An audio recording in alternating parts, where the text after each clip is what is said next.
Atmavandan Masters, welcome to PMC Qatar Book Club. हम mind power book read कर रहे हैं अपने अनंत मन को जानो सेत विज्ञान बाय वीवी रमना जी।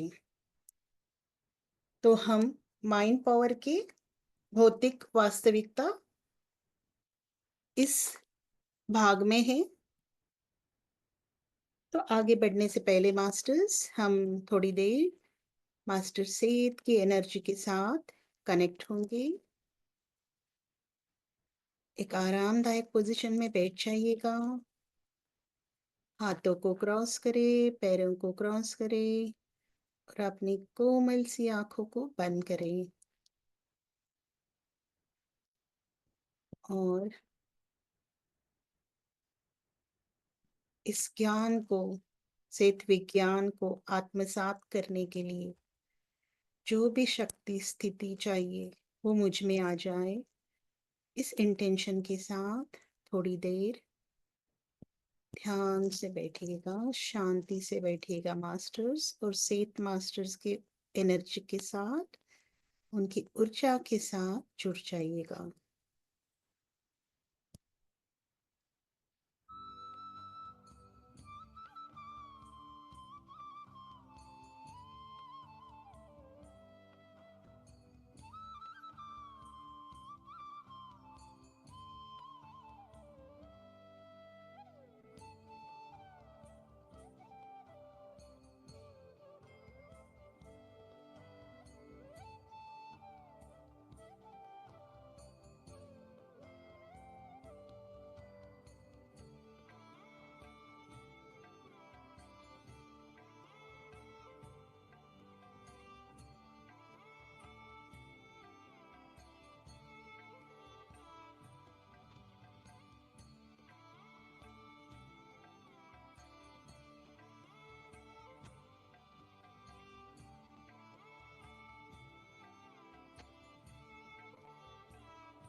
धीरे धीरे अपनी स्वाभाविक चेतना में आइएगा मास्टर्स, और सेठ मास्टर्स को धन्यवाद देते हुए, पितामह ब्रह्मर्षि पत्री जी का धन्यवाद करते हुए हम ध्यान से बाहर आ जाएंगे मास्टर्स। Last 5 seconds. 5 4 3 2 1 0। धीरे धीरे अपने दोनों हथेलियों को आंखों पे रख के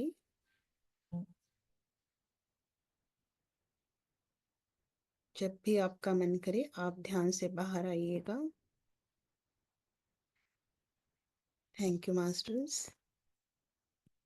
आप आंखें खोल सकते हो। जो आंखें बंद करके सुनना चाहते हैं वो भी वैसा कर सकते हैं। तो चलिए मास्टर्स, हम इस ज्ञान के सत्र में आगे बढ़ते हैं। भौतिक वास्तविकता। पशु पशु चेतना के विकास हेतु एक प्रजाति दूसरी प्रजाति को मारती और खाती है। यह प्रक्रिया प्रकृति के संतुलन का एक हिस्सा है। लेकिन मैं आपको बता दूं कि मानव चेतना के विकास के नाम पर किसी जीव को मारना उस चेतना के विकास को मार रहा है। जीवन एक साहसिक कार्य हो सकता है यदि कोई जीवन की विशिष्टता को पहचानता है, शरीर को प्राणियों के आत्मावाहक के रूप में पहचानता है और आत्म साक्षात्कार के अभ्यास को अपनाता है। जो जीवन को बुरा और अर्थहीन समझता है, उसे घृणा, दुख और निराशा अवश्य ही होती है। ऐसा व्यक्ति अपने ही शरीर के प्रति भी बुरा महसूस करता है। उसके शरीर को स्वास्थ्य देखभाल प्रणाली भी उसी की अनुसार प्रतिक्रिया करती है।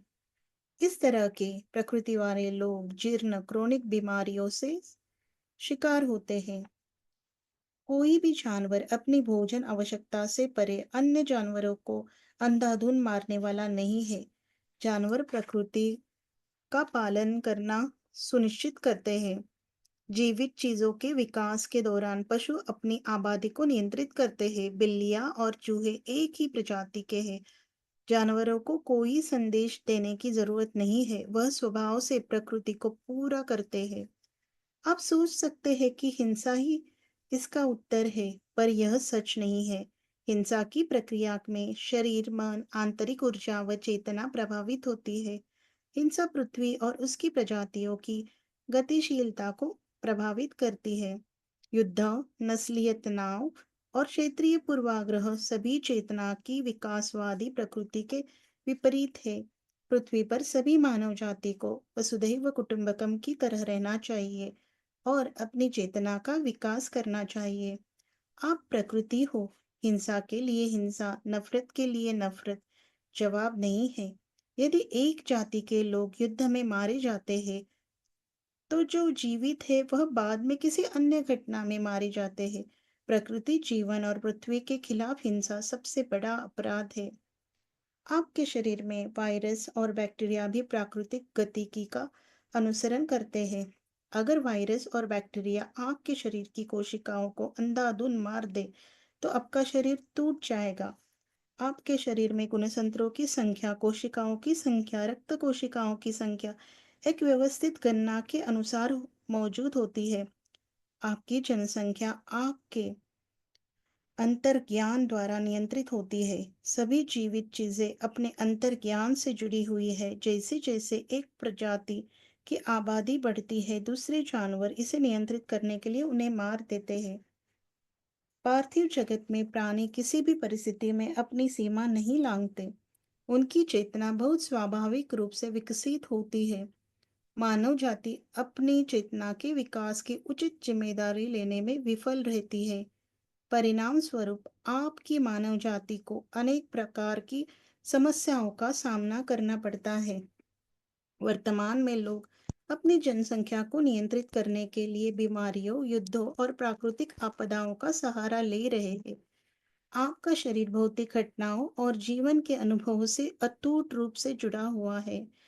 शरीर के स्वास्थ्य को बनाए रखने में जो भी गतिकी शामिल है, वह आपकी शारीरिक घटनाओं के निर्माण में शामिल है।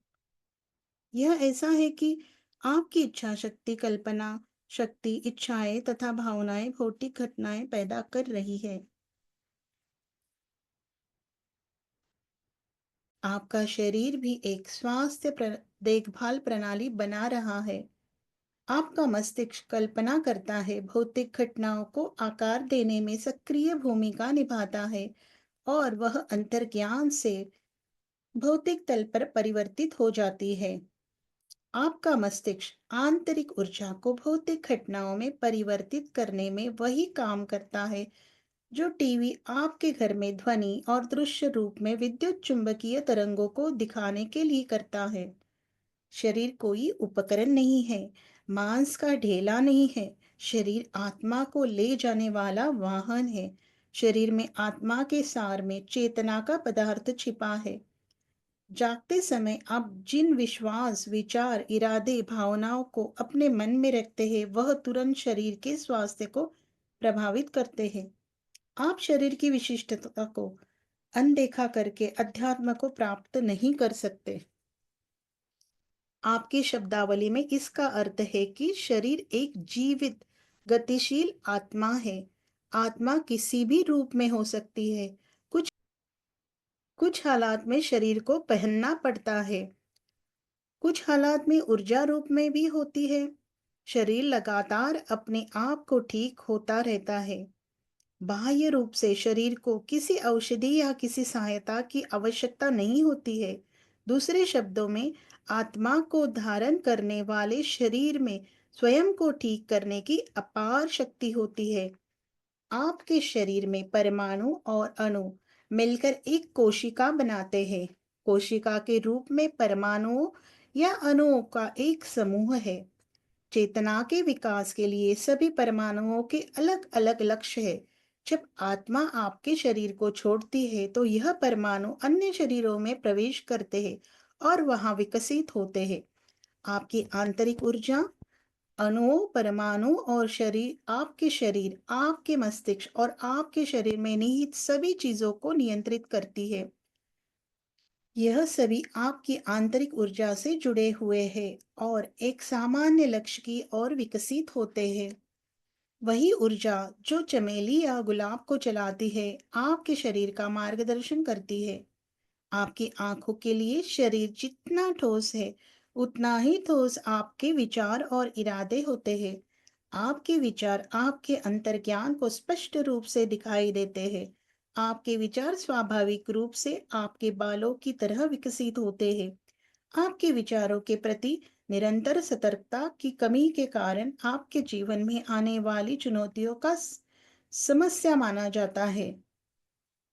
आपके शरीर में गतिज ऊर्जा स्वाभाविक रूप से ही एक गाइडिंग सिस्टम है। आपका शरीर भौतिक दुनिया की किसी भी चुनौती को पार कर सकता है। जैसे विषाणु, वायरस आपके शरीर में प्रवाहित होते हैं, वैसे ही आपके विचार की तरंगे इस ब्रह्मांड में प्रवाहित होती है। आपकी विचार तरंगे आपके शरीर को प्रभावित करती है। आपके विचारों की विद्युत चुंबकीय ऊर्जा आपके शरीर के लिए अच्छी होती है। जैसे कुछ वायरस आपके शरीर के लिए अच्छे होते हैं, सबसे भयानक वायरस भी आपके शरीर में हर पल रहते हैं। लेकिन आप लेकिन आपकी जीवित रहने की इच्छा शक्ति के कारण वह वायरस आपके शरीर पर आक्रमण नहीं कर पाते हैं। न तो आपकी चिकित्सा वैज्ञानिक और न ही आपके वैज्ञानिक उपकरण इस समय इन वायरस का पता लगाने की स्थिति में है। आपके विचार तरंगों की स्थिति के आधार पर वायरस आपके शरीर के लिए हानिकारक या विनाशकारी हो सकते हैं। आपके शरीर में एड्स और कैंसर सहित किसी भी बीमारी को ठीक करने की शक्ति है। एड्स की खास बात यह है कि आपकी मानव जाति को इससे कितना भय और संदेह है। आपकी अनुमति के बिना आप नहीं मरेंगे। आप दुर्घटना से किसी भी बीमारी से संक्रमित नहीं होंगे जब तक कि यह आपके डर के कारण या आपकी अनुमति से न हो। मैं आपको डॉक्टरों के पास जाने का आदेश नहीं दे रहा हूँ, क्योंकि वह जो दवा दे रहे हैं वह आपके शरीर में बिल्कुल भी अनुकूल नहीं है। पश्चिमी देशों में विकसित चिकित्सा प्रणाली और दवाएं शरीर की स्वाभाविकता को नुकसान पहुंचा रही हैं। कोशिश करें कि जमीन से सीधे मिलने वाली दवाओं का ही इस्तेमाल करें। एक बीमारी के लिए अपने डॉक्टरों द्वारा दी गई दवाएं दूसरी बीमारी का कारण बन सकती है। आपकी विचार तरंगों में आपके शरीर के किसी भी रोग को ठीक करने की शक्ति है। आपकी विचार तरंगों में आपके शरीर के भयानक विषाणुओं को मारने की शक्ति है। आपकी इच्छा शक्ति की तरंगों को अपने शरीर में रुग्ण अंग पर केंद्रित करें। आपके विचार आपके शरीर में मौजूद भयानक वायरस को मारने के लिए जैव रासायनिक गतिविधियों को अंजाम देंगे। यह मत भूलो कि आपके विचारों में विद्युत चुंबकीय ऊर्जा है। याद रखें कि विद्युत चुंबकीय ऊर्जा आपकी कोशिकाओं की गतिज ऊर्जा को प्रभावित करती है। आध्यात्मिक, मानसिक और शारीरिक वास्तविकताओं में कोई अंतर नहीं है। यह तीनों तथ्य एक ही है।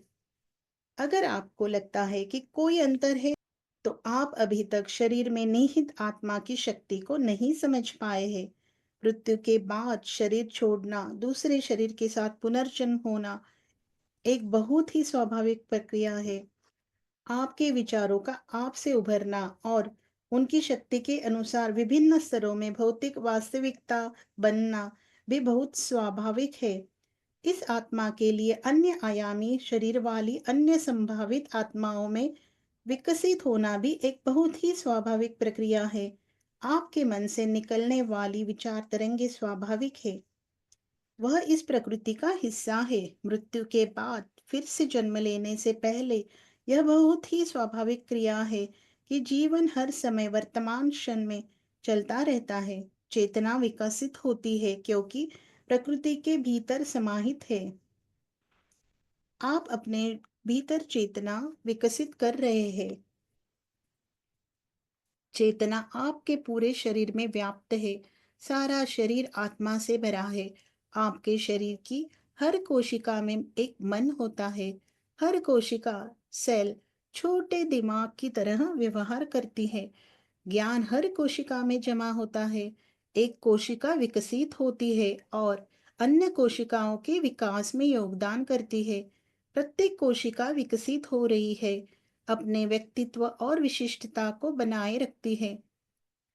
आपके शरीर की कई कोशिकाएं कुछ ही सेकंड में मर जाती है और उनकी जगह नई कोशिकाएं ले लेती है। अपने शरीर की कल्पना एक बड़ी कोशिका के रूप में करें, जिसमें लाखों कोशिकाएं एक साथ मिलकर एक बड़ा शरीर बनाती है। यह भी कल्पना करें कि बड़े शरीर में एक आत्मा है और साथ ही हर एक कोशिका में एक आत्मा विकसित हो रही है। प्रत्येक कोशिका अपने विशिष्टता और व्यक्तित्व को बरकरार रखती है। इन कोशिकाओं की सभी आत्माएं बड़े शरीर में सन्निहित आत्मा में अंतर्निहित है। यदि बड़े शरीर में आत्मा संपूर्ण आत्मा है, तो कोशिकाओं में सभी आत्माएं तत्व है। यहाँ कोशिकाएं अलग, शरीर अलग नहीं है, दोनों एक ही है। सनातन आत्मा और पूर्ण आत्मा दोनों एक ही है। उनका व्यक्तित्व और विशिष्टता एक ही है। शरीर की प्रत्येक कोशिका अपनी स्वतंत्रता और अस्तित्व को खोए बिना अन्य कोशिकाओं के साथ साथ शरीर में भी योगदान देती है। जैसे जैसे चेतना विकसित होती है, अंश आत्मा अपने अस्तित्व, स्वतंत्रता और विशिष्टता को खोए बिना स्वयं को विकसित करके संपूर्ण आत्मा चेतना के विकास को बढ़ाती है। शरीर में शरीर में कई कोशिकाएं सेकंड के भीतर मर जाती है। नई कोशिकाएं का फिर जन्म होता है। तत्व जन्म और मृत्यु के ढांचे में विकसित हो रहे हैं। पूरी आत्मा एक बड़े शरीर की तरह लगातार विकसित और विस्तार कर रही है। आपके शरीर की कोशिकाएं की तरह मानव जाति और अन्य जीवित प्राणी पृथ्वी नामक एक बड़े शरीर में अंतर्निहित है। मानव जाति और अन्य जातियों के सहयोग से चेतना का विकास पृथ्वी की आध्यात्मिक चेतना के विकास को बढ़ाता है। आपके शरीर में लाखों इलेक्ट्रॉन, अणु, परमाणु और वायरस सभी एक साथ रहते हैं। मानव जाति, जानवर, चट्टानें, पहाड़, नदियां, समुद्र सभी पृथ्वी के शरीर का निर्माण करते हैं। आपकी आंतरिक दुनिया में आपके लिए अज्ञात ऊर्जा क्षमताएं हैं। जब आप जागरूक होते हैं और किसी विशेष क्षेत्र या कला या खेल में उत्कृष्टता प्राप्त करना चाहते हैं, तो आपकी आंतरिक ऊर्जा उसी पर केंद्रित होती है। उदाहरण के लिए, हो सकता है कि आपको वर्तमान में पेंटिंग का कोई ज्ञान न हो, लेकिन जिस क्षण से आप पेंटिंग सीखने के लिए अपनी इच्छा शक्ति और कल्पना शक्ति को उस तरफ केंद्रित करते हैं, आपकी आंतरिक दुनिया की गतिशीलता आकार लेती है। मैं एक विशेष कला सीखना चाहता हूँ और एक विशेष क्षेत्र में ज्ञान हासिल करना चाहता हूँ। यही इच्छा आपकी आंतरिक ऊर्जा में एक गति का कारण बनती है और आपको इस भौतिक वास्तविकता में प्रकट करने के लिए प्रेरित करती है। वर्तमान में आपके जीवन में जो भी स्थिति है, आप उसे अपनी इच्छानुसार निर्णय पर पुनर्निर्देशित कर सकते हैं। आपके द्वारा चुने गए संकल्प या निर्णय के भौतिक वास्तविकता के निर्माण के लिए इस दुनिया में अनंत संभावनाएं हैं। आपके जीवन की दिशा बहुत सचेत है और आपकी निर्णय हर पल इच्छा शक्ति से निर्धारित होती है।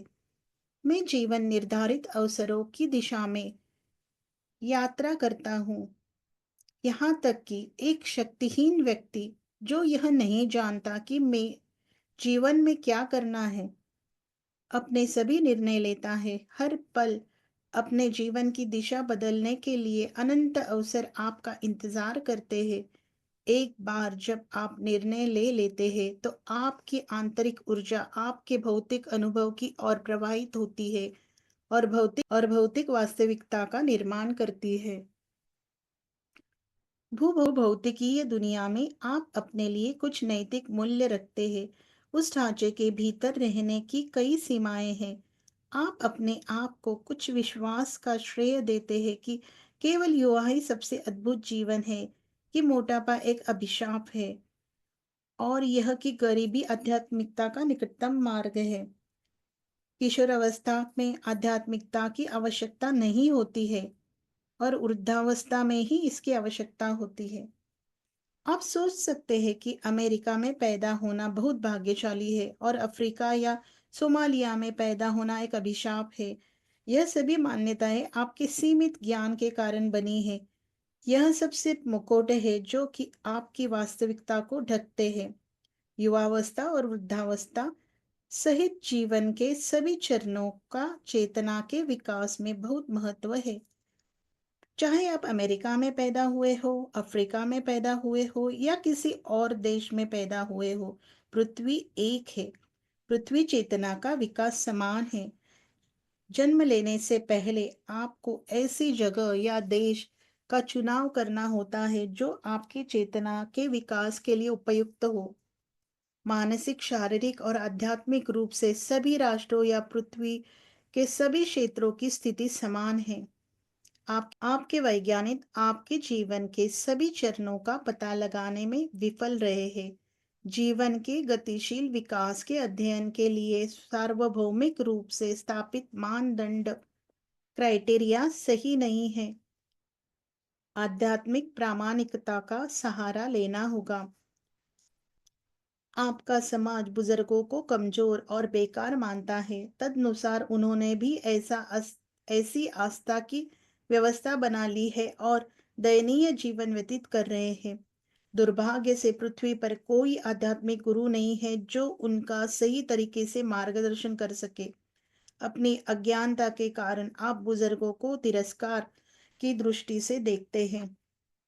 वृद्धावस्था में शरीर आध्यात्मिक और मानसिक रूप से उत्कृष्ट होने के लिए विशिष्ट हार्मोन और एंजाइम जारी करता है। मानव जाति की विश्वास प्रणाली के कारण आप उस आनंद और आध्यात्मिक विकास से चूक रहे हैं जो आपको बुढ़ापे में प्राप्त करने की आवश्यकता है। वर्तमान को एक व्यापक परिप्रेक्ष्य विकसित करने की आवश्यकता है जो चेतना के विकास में प्रत्येक चरण की विशिष्टता की पहचान कर सके। आप बहुत समय से समय दूरी की अवधारणा से चिपके हुए हैं। जीवन की गणना केवल आपके द्वारा महीनों और वर्षों में की जाती है। जीवन की अवधारणा को आध्यात्मिक ऊर्जा और चेतना के विकास के रूप में पहचानना सीखो। यह जीवन ज्ञान प्राप्ति के लिए, आध्यात्मिक चेतना के विकास के लिए है। आपको अत्यंत सम्मान के साथ बुजुर्गों की देखभाल करने और उनसे ज्ञान निकालने की तत्काल आवश्यकता है। उन्हें कम आंकना आपकी मानसिक अपरिपक्वता को दर्शाता है। पिछली सभ्यताओं में बुजुर्गों की सबसे ज्यादा देखभाल की जाती थी। जैसे जैसे आप बड़े होते जाएंगे, आपके जीवन में आपके विश्वास और मूल्य उम्र की अवधारणा पर आगे बढ़ेंगे। यदि आप अपने मन में कल्पना करते हैं कि बुढ़ापे में शरीर अपनी ताकत खो देता है, दृष्टि धीमी हो जाती है, कान अपनी सुनने की शक्ति खो देता है और दृष्टि कम हो जाती है, तो आपकी भौतिक वास्तविकता उसी के अनुसार बनाई जाती है। आप सोचते हैं कि केवल युवावस्था और किशोरावस्था ही सफलता, खुशी और जीवन के अनुभव की ओर ले जा सकती है। उस विश्वास के अनुसार आप अपने जीवन के कुछ वर्षों के लिए ही उत्पादक होंगे। आप केवल कुछ वर्षों के लिए ही सक्रिय रहेंगे। उसके बाद आपकी मान्यताओं के कारण आपका शरीर अपनी ऊर्जा खो देगा और आप अपने मानस की असाधारण शक्ति का उपयोग नहीं कर सकते। सेवानिवृत्ति की आयु आ जाएगी और अपने यह भावना पैदा की है कि आप जीवन छोड़ने के लिए दृढ़ है और भय और दुख के साथ मृत्यु की प्रतीक्षा कर रहे हैं। आपकी पश्चिमी मानसिकता युवावस्था और किशोरावस्था के बारे में है। उनकी शिक्षा प्रणाली उसी के अनुरूप है। यह बहुत ही अपूर्ण विधि है। यह समझना कि वैज्ञानिक खोजें और जीवन के अनुभव केवल उन्हीं चरणों में होते हैं गलत है। तब वह वृद्धावस्था के अतुलनीय ऊर्जा क्षमता और ज्ञान प्राप्त करने की संभावनाओं की उपेक्षा करके एक महान अवसर से चूक जाते हैं। इसलिए आपको मृत्यु का भय है, अंधकार का भय है, शैतान का भय है, अज्ञात में जाने का भय है, रोमांच का भय है, रात का भय है। आपकी प्राचीन सभ्यताओं ने रात को सबसे अद्भुत अवसर माना है। अधिकांश रातें चेतना की प्रगतिशील विकास और आंतरिक यात्रा के लिए समर्पित है। जो लोग गतिशीलता और अंतर्ज्ञान पर शोध करना चाहते हैं, ज्ञान को व्यवहार में लाते हैं और इसे जीवन के अनुभव में जोड़ते हैं और रात दिन को जोड़ते हैं। रात दिन का अर्थ है रात का शोध और दिन का अभ्यास। उपयोग में जो उपलब्ध है वह पुण्य है। अपनी आंतरिक शक्ति का अधिकतम लाभ उठाने का अभ्यास करें। सेथ स्पिक्स किताब नींद और जागने के बारे में जानकारी देती है। यहाँ मैं संक्षेप में आपको नींद और जागने के बारे में दो भागों में बताऊंगा। 2 घंटे प्लस 2 घंटे इक्वल टू 4 घंटे की नींद हर दिन आपके लिए बहुत अच्छी है। अगर चेतना मन को स्वप्न अवस्था में उपलब्ध विशाल ज्ञान को याद रखना है, 2 घंटे की झपकी के बाद एक ब्रेक ले और फिर 2 घंटे और सोए। इससे आपके पास सपनों की बेहतर यादें होगी। आपके डॉक्टर कहते हैं कि रात में 8 घंटे की नींद आपके शरीर और आपके स्वास्थ्य और आपके मूड के लिए अच्छी होती है। हालांकि सिर्फ 4 घंटे की नींद आपके शरीर को स्वस्थ और ऊर्जावान रखती है। ऐसा करने से आपका चेतन मन अवचेतन मन आपके पास बहुत अच्छे से आएगा। आपकी धारणा शक्ति में वृद्धि होगी। 4 घंटे की नींद के बाद अंतर्ज्ञान बहुत अच्छी तरह से काम करना शुरू कर देता है। अंतर्ज्ञान और सपनों के माध्यम से ज्ञान प्राप्त करने के लिए बहुत उपयोगी है। 2 घंटे प्लस 2 घंटे की नींद एक बहुत स्वाभाविक प्रक्रिया है। यह प्रक्रिया आपके जीवन को और अधिक लयबद्ध बना देगी।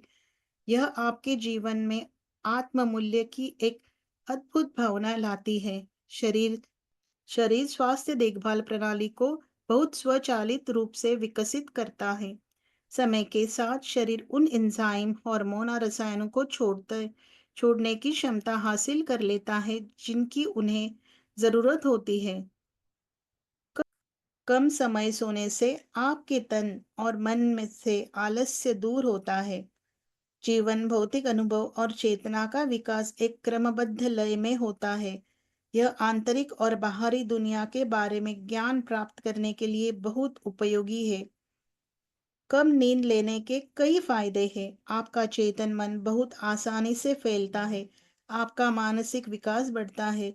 मन की शक्तियों का भरपूर उपयोग किया जा सकता है। आपकी अपनी रचनात्मकता और निरंतर देखभाल में वृद्धि होती है।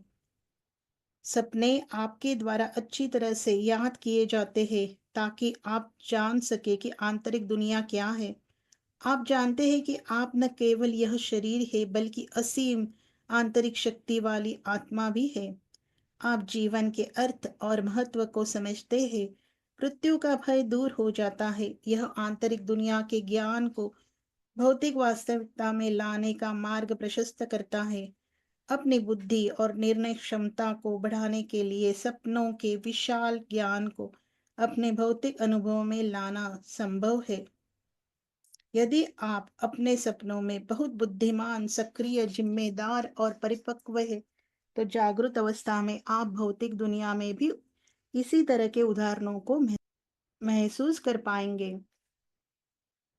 रात में 8 घंटे सोना और बहुत ज्यादा सोना आपके शरीर के स्वास्थ्य के लिए अच्छा नहीं है। इससे कोई फर्क नहीं पड़ता कि आपकी चेतना कितनी विकसित है। छोटे बच्चों के मामले में नींद बहुत स्वाभाविक है। अल्पकालिक नींद आपके चेतन मन और अवचेतन मन को एक साथ काम करने की अनुमति देती है। इस संबंध में जानवर आपसे अधिक निरंतर सावधानी की स्थिति में है। वह अल्पकालीन नींद को अपने जीवन का हिस्सा बनाते हैं और शरीर की स्वास्थ्य देखभाल प्रणाली को बनाए रखते हैं। जब आप भौतिक वास्तविकता से पूरी तरह अवगत हो जाएंगे, तो डॉक्टरों की यह व्यवस्था आपकी धरती से गायब हो जाएगी। आपके लगभग सभी मानसिक और शारीरिक विकार खराब नींद पैटर्न के कारण होते हैं। कई मानसिक स्वास्थ्य समस्याएं खराब नींद पैटर्न के कारण होती है। 2 घंटे की नींद प्लस ब्रेक प्लस 2 घंटे की नींद की आदत आपको स्नायविक रोग यानी न्यूरोलॉजिकल डिसीजेस, मानसिक बीमारियों से संक्रमित नहीं होने देती। सोने की यह आदत आपकी डाइट को भी बदल दे सकती है। यह बहुत स्पष्ट है कि आपके शरीर के लिए कौन सा भोजन उपयुक्त है। रात में देर तक सोने से शरीर उस समय जरूरी खाना नहीं ले पाता है, लेकिन आपकी विश्वास प्रणाली इससे ठीक विपरीत है। जागृत अवस्था में नींद और स्वस्थ स्वप्न जागृत अवस्था में नींद और स्वप्न दोनों अवस्थाओं में समस्याओं, चुनौतियों, चिंता और तनाव के कई स्पष्ट समाधान होते हैं। स्वप्न अवस्था में जागृत अवस्था में उत्पन्न होने वाली अर्थहीन समस्याओं के लिए सूचना को उपयुक्त तरीके से धुंधला कर दिया जाता है। पशु प्रजातियां नींद के दौरान शरीर के साथ साथ दिमाग को भी आराम देने में सक्षम होती है और गतिशीलता के मामले में बहुत सतर्क रहती है। प्राकृतिक आपदा या कोई खतरा यह नींद में भी बहुत अच्छे से महसूस कर सकते हैं। आप एक विश्वास प्रणाली में फंस गए हैं जो घड़ी के समय को बचपन से लेकर बुढ़ापे तक गिनती है। बचपन और बुढ़ापे में होने वाली चेतना का विकास मानव जाति के लिए बहुत स्वाभाविक और महत्वपूर्ण है। यह आपकी आत्मा की प्रगति के लिए बहुत उपयोगी है। 4 घंटे की नींद लेने के और भी कई फायदे हैं। यह नींद आपको मानसिक, आध्यात्मिक और शारीरिक क्षमताओं के बारे में बताएगी जो आप में है। स्वप्न अवस्था में आपको सूचित किया जाएगा कि जागृत अवस्था में क्या मायने रखता है और सबसे अच्छा व्यवहार कैसे करना है। यह आपको व्यक्तिगत रूप से और साथ ही सामाजिक रूप से आपकी समस्याओं का समाधान खोजने में मदद करेगी। 4 घंटे की नींद आपके शरीर और दिमाग को पूरी तरह से आराम देती है। 4 घंटे की नींद से तन और मन का रिश्ता मजबूत होता है। नींद और सपनों के लिए अलग अलग रंगों ने अलग अलग परिभाषाएं दी है और मानव जाति को गुमराह किया है। आपके पश्चिमी वैज्ञानिक हर चीज के लिए लिखते हैं, विश्लेषण करते हैं और टेबल बनाते हैं और मानव जाति की स्वाभाविकता को नहीं पहचानते हैं।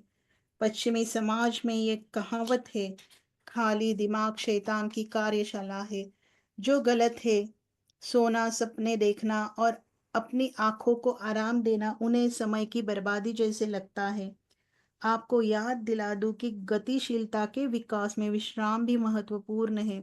कल्पना करना, सपने देखना, सूक्ष्म यात्रा करना आपके समाज के लिए बेकार है, लेकिन आपको यह पहचानना होगा कि आत्मा की प्रगति के लिए यह बहुत महत्वपूर्ण है। Thank you masters. आज के दिन इतना ही। कल फिर मिलेंगे। धन्यवाद।